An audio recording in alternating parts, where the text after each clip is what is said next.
What's up, guys? Welcome back to the channel. If you're new here, welcome to the channel.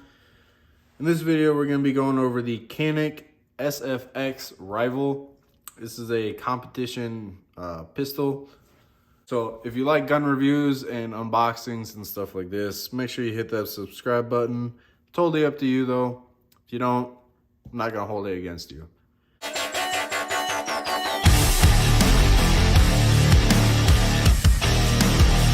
So it comes in this nice gray case. I think all Caniks come with like a hardcover case. I don't know, this is my first one. But you do have these slide locks like any normal case, and then you have the two holes on either side to actually lock it if you wish to. So opening it up,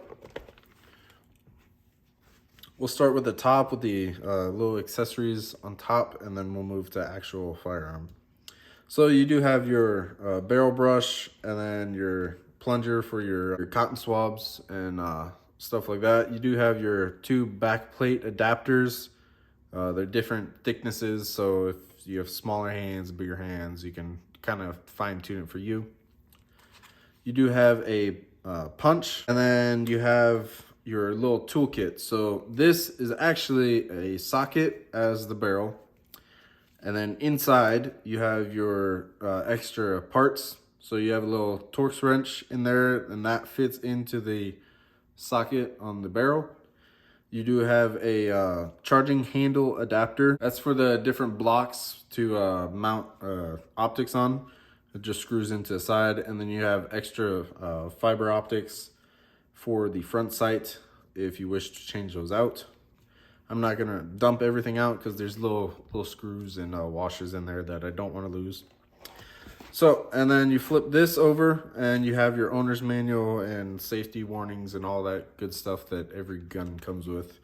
And then you have the main components. So start off with the boring part. You have your gun lock. In your typical gun lock, it goes around the trigger guard so that you have no access to it whatsoever.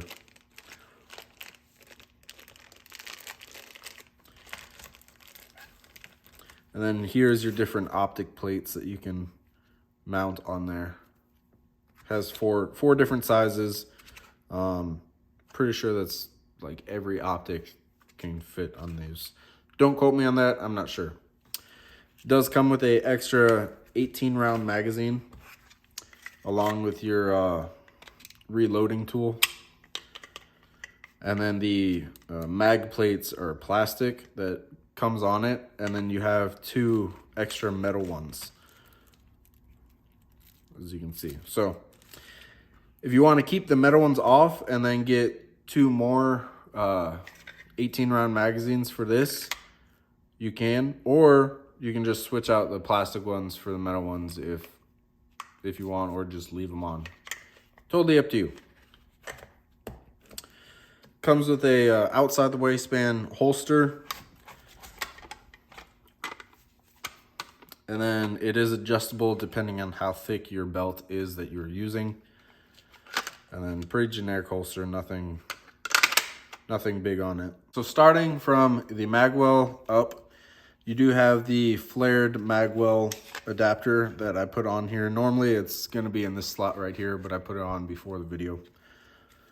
And it's just held in by the screw and slides over. And that's mainly for competitions, to kind of guide the mag into the magwell easier, so you don't have to be as precise. But I mean, in my opinion, it looks cool too. And then again, another 18 round mag. So it comes with two magazines, 18 both, and so that's 19 total with one in the chamber. The grip is nice textured feeling, even with these latex gloves on. You can still grip it pretty good. And then you have your back plate as well that you can change out. The mag release button, it has three different sizes. The one that's on here, or the one that it comes with, is going to be the small one. And then you have a large and medium that come in that little gun toolkit. So the trigger is going to be kind of skeletonized. It has that one little cutout in the middle on either side right there. And then the trigger safety is going to have that bronze finish on there. And that's really the only safety. It's kind of like a Glock. So if you have a Glock, just like it doesn't come with a external safety switch or anything. It's just the trigger safety and your finger. It has ambidextrous slide release on either side. So if you're a left-handed shooter, you can still use your thumb on there. I'm not, or you can use your index finger if you wanted to. Totally up to you. The back plate of the actual slide, you do have a indicator telling you that the pin, the firing pin, is locked back and ready to fire. As you can see, when I pull the trigger,